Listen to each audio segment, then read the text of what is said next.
Hi అండి, welcome back to Ramya food channel. ఈరోజు నేను మీకు వేడివేడిగా టమాటా రసం ఎలా చేయాలో చూపిస్తాను. ఎలాంటి ఎండుకారం వాడకుండా, రసం పౌడర్స్ వాడకుండా చేస్తానండి. చూడండి, ముందుగా టమాటాలను స్లైస్గా కట్ చేసుకొని ఒక నిమ్మపండు సైజ్ అంతా చింతపండు వేసుకోవాలండి. 1/2 కేజీ టమాటాకి ఒక చింతపండు నిమ్మ సైజ్ అంతా సరిపోతుంది. సో ఇది బాగా మరగబెట్టుకోవాలి. టమాటాలు మగ్గేంత వరకు బాగా మరగపెట్టుకొని చల్లారనిచ్చి రసం తీసి పక్కన పెట్టుకోండి. ఇలా చల్లారి కదండి, ఇలా చేయితో కానీ మీ దగ్గర ఉన్న స్టిక్తో కానీ బాగా మెదిపి రసం మొత్తం కంప్లీట్గా తీయండి. చాలా బాగుంటుందండి ఈ రసము. మనం ఎలాంటి పౌడర్స్ వాడకున్నా కానీ వేడివేడిగా చాలా టేస్టీగా ఉంటుంది. ఒకసారి ట్రై చేయండి, చాలా టేస్టీగా ఉంటుంది. ఇలా రసం మొత్తం కంప్లీట్గా పిండుకోవాలి. ముందుగా స్టవ్ వెలిగించి బాణీ వేడైన తర్వాత 1 టేబుల్ స్పూన్నర ఆయిల్ వేసుకొని తాలింపు దినుసులండి, జీలకర్ర, ఆవాలు, ఎండుమిర్చి 1 నిమిషం లైట్గా వేగిన తర్వాత కొద్దిగా కరివేపాకు, ఒక 5-6 వెల్లుల్లి రెబ్బలు కచ్చాపెచ్చా దంచుకొని వేసుకోవాలి. బాగుంటాయి తాలింపులో వేగిన తర్వాత వెల్లుల్లి. టమాటా రసంకి మంచి ఫ్లేవర్ని ఇస్తుంది.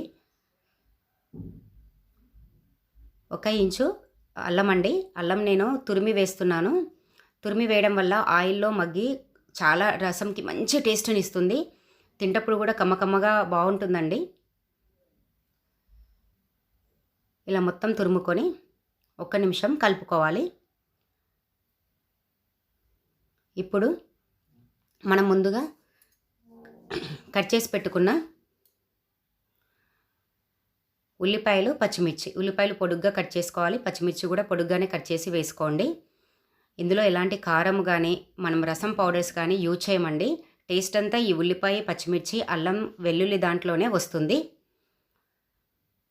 చిటికెడు ఇంగువ, మీకు ఇష్టమైతే వేసుకోండి, లేకపోతే లేదు. మంచి ఫ్లేవర్ని ఇస్తుంది ఇంగువ. 1 నిమిషం బాగా కలుపుకోవాలి. ఇప్పుడు టేబుల్ స్పూన్నర ఉప్పు మీకు రుచికి సరిపడినంత వేసుకోండి.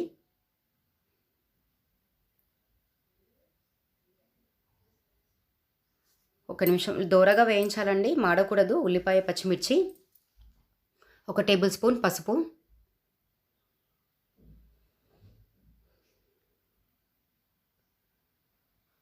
ఒక నిమిషం పాటు వేగనిచ్చి ఇలా జస్ట్ కొద్దిగా రంగు మారేంత వరకే వేగనివ్వాలి. సో ఇప్పుడు మనం ముందుగా ప్రిపేర్ చేసి పెట్టుకున్న టమాటా రసంని, ఏదైతే మనము పిసికి పెట్టుకున్నామో ఆ టమాటా రసంని తాలింపులో వేసుకోవాలి. అంతేనండి, అంతకుమించి ఇంకా ఏమీ ఇందులో మనం వేయము. ఒక 10 మినిట్స్ బాగా మరగనివ్వాలి. ఇది ఎంత మరుగుతుందో అంత టేస్ట్ వస్తుందండి. ఒకసారి ట్రై చేయండి. టమాటా రసంలో ఎన్నో రకాల టమాటా రసములు ఉంటాయి. నాకు తెలిసి ఒక 15 రకాలు ఉంటాయి. అందులో ఇదొక్క రకము. అన్ని రకాలు మీకు చేసి చూపిస్తానండి. ఇది మొదటి రకము. ఇది ఎంతగానో నాకు చాలా ఇష్టము. ఇంట్లో ఏమీ లేనప్పుడు, అప్పటికప్పుడు చేసుకోవాలనుకున్నప్పుడు టమాటాలు ఉంటే సరిపోతుందండి. టమాటా, ఆనియన్స్, పచ్చిమిర్చి ఉంటే చాలు, ఈజీగా ఈ రసంని ప్రిపేర్ చేసుకోవచ్చు. చూసారు కదా, బాగా మరుగుతుంది. చిక్కగా రావాలి అనుకుంటే కొంచెం వాటర్ తక్కువగా పోసుకొని పిసుకోండి. కొంచెం లూజ్గా ఉన్నా పర్వాలేదు అనుకుంటే వాటర్ ఎక్కువగా పోసుకోండి. రుచికి సరిపడినన్ని పచ్చిమిర్చి, ఉప్పు కరెక్ట్గా వేసుకుంటే సరిపోతుంది. ఫైనల్గా కొత్తిమీరతోటి గార్నిష్ చేసుకోండి. మరొక 2 నిమిషాలు మరగనిచ్చి సర్వ్ చేసుకుంటే వేడివేడిగా టమాటా రసం రెడీ అయిపోతుంది. చాలా బాగుంటుందండి. వేడివేడి అన్నంలో ఈ రసం పోసుకొని పాపడ పెట్టుకుంటే చాలా అంటే చాలా టేస్టీగా ఉంటుంది. నా వీడియో కనుక మీకు నచ్చినట్టయితే లైక్ చేయండి, షేర్ చేయండి, సబ్స్క్రైబ్ చేసుకోండి. Thank you.